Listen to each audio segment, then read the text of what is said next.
Salut tout le monde, j'espère que vous allez bien les amis, on est parti pour une nouvelle semaine, c'est la fin de la trêve internationale, encore quelques matchs à jouer aujourd'hui et demain, mais ce week-end le Real sera de retour sur les terrains, déplacement en Liga, samedi 18h30 du côté du Sánchez-Pizjuán, donc à Séville, pour retrouver une équipe qui n'est pas forcément en grande forme depuis le début de saison et pour retrouver aussi Sergio Ramos.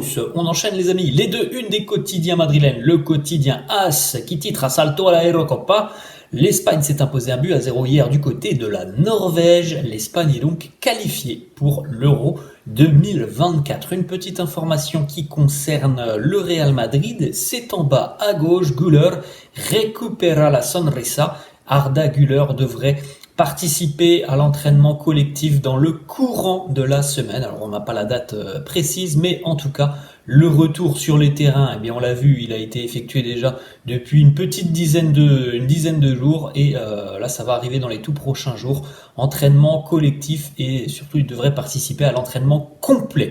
On enchaîne avec cette fois-ci la une du quotidien Marca. Ya estamos en la Eurocopa. On est qualifié pour l'Euro. Une petite information sur le Real, là aussi c'est en bas à gauche. Rodrigo, no me gusta jugar de nueve.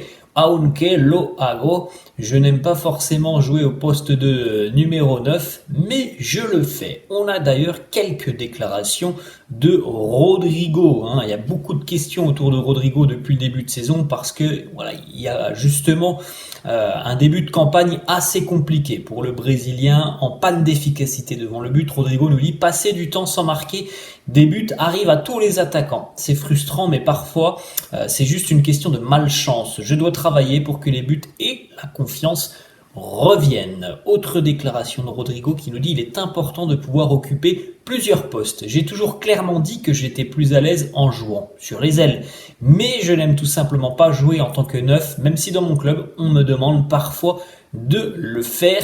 Alors le changement de système de Carlo depuis le début de saison évidemment pénalise un petit peu Rodrigo qui lui aime jouer sur les ailes. Bon, l'aile gauche c'est compliqué parce qu'il y a Vinicius et l'aile droite on ne joue plus forcément en 4-3-3 donc c'est assez compliqué maintenant pour Vinicius d'être utilisé sur les ailes et on le voit même s'il a souvent dépanné et en général a été assez intéressant la saison passée en tant que numéro 9, cette saison semble beaucoup plus compliquée pour Rodrigo en manque de repères. On enchaîne les amis avec une petite photo, le comeback, il est déjà de retour, on l'avait vu la semaine dernière, retour en salle de musculation, il fait pas mal évidemment de réathlétisation après sa terrible blessure au niveau des ligaments croisés. Eder Militao, on attend évidemment un retour, on l'espère en fin de saison qu'il pourra revenir avec le groupe. Voilà la petite photo de la cicatrice d'Eder Militao au niveau du genou. On enchaîne les amis, on a quelques déclarations aussi d'André Lunin.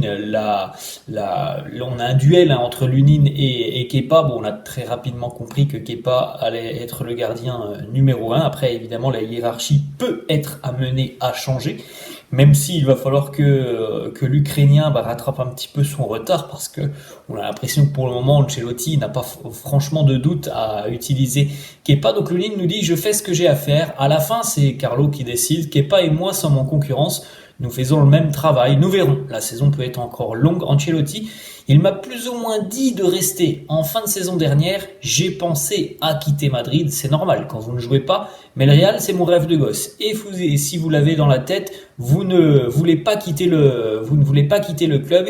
Il a aussi dit que oui, il y avait eu quelques clubs intéressés, mais que c'était franchement rien de sérieux.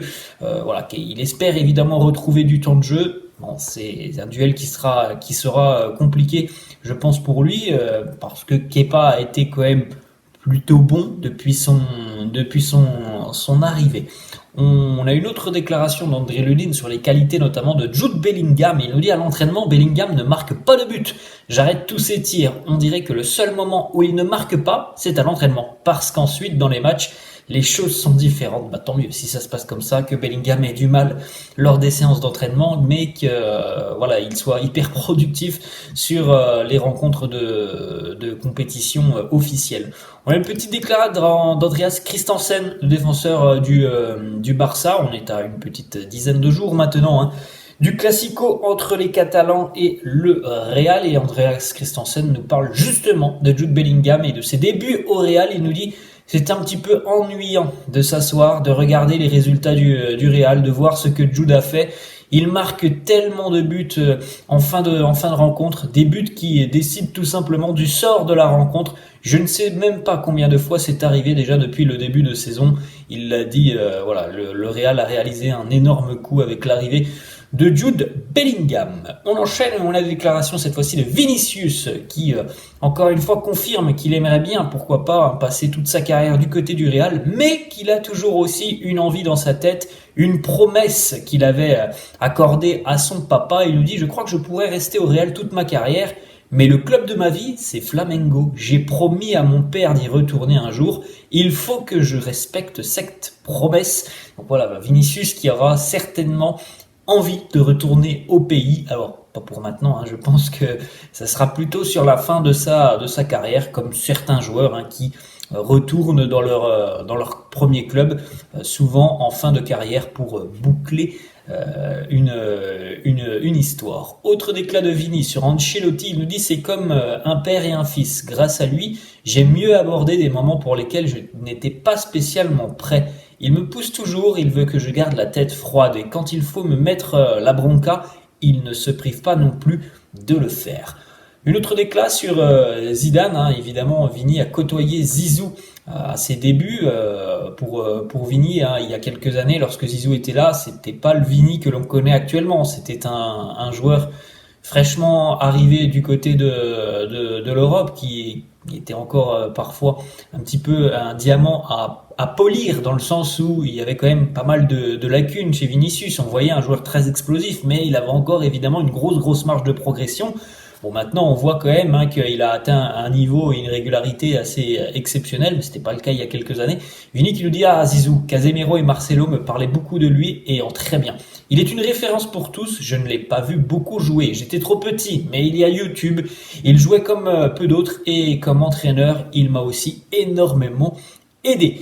Une déclaration de Fabrizio Romano qui souligne à quel point Vinicius peut être une arme importante sur le mercato. Il nous dit: Vinicius est un très bon agent en dehors du terrain. Il n'était pas forcément de bons amis avec Jude Bellingham, mais il envoyait des SMS aux joueurs sur Instagram assez régulièrement, lui disant de rejoindre le Real, le plus grand club du monde. La même chose s'est produite aussi avec Camavinga il y a quelques années. Vinicius l'a poussé à rejoindre le Real. Donc voilà, le travail de Vini hors terrain qui visiblement aide pas mal de joueurs dans leur choix de venir au Real, si tant est qu'il faut aider certains à choisir le Real, hein. Je pense que quand Bellingham et Camavinga ont appris l'intérêt du Real, bon, ils n'ont peut-être pas forcément non plus trop hésité, mais c'est toujours bien aussi d'avoir certains joueurs qui te disent viens, tu vas t'éclater.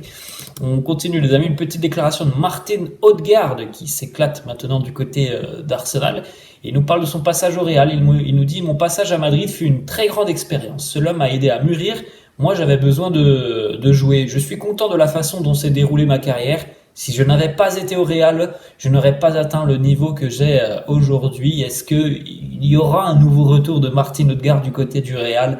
C'est une question que l'on peut se poser. Et évidemment, quand on voit maintenant le joueur qu'il est devenu avec les Gunners d'Arsenal, on a, je pense tout de même, un petit sentiment de frustration, parce que du côté du Real, il n'a jamais eu cette chance. Après, il l'a aussi évoqué, hein, dans cette interview, tout était un petit peu trop gros du côté du Real, mais en tout cas, il ne garde pas un mauvais souvenir de son passage à Madrid. On enchaîne et on a deux petites informations pour terminer. Premièrement, le quotidien AS qui annonce que le Real réserve le numéro 9 pour Endrick. Le club garde une totale confiance en lui malgré sa saison compliquée, et le club l'intégrera à la pré-saison dès l'été prochain. Bon, on en reparlera je pense d'ici là. On verra si donc le numéro 9 qui n'est pas porté cette saison est bel et bien réservé à Endrick, ou s'il y aura une autre alternative mercato. Et on termine, petite information qui concerne Kabenwebe. L'idée du Real est que Karim et son équipe d'Al Ittihad viennent jouer au Bernabeu. Alors la date, on ne l'a pas, mais en tout cas, c'est dans les petits papiers que l'on organise un match entre le Real et Al Ittihad pour rendre un hommage aux Français. Un hommage qu'il n'a pas forcément eu en quittant le Real. Voilà les amis, la fin de cette vidéo, j'espère que ça vous a plu. N'hésitez pas comme d'habitude à lâcher un petit pouce bleu. N'hésitez pas non plus à vous abonner à la chaîne. Je vous laisse, je vous dis à la prochaine. Ciao.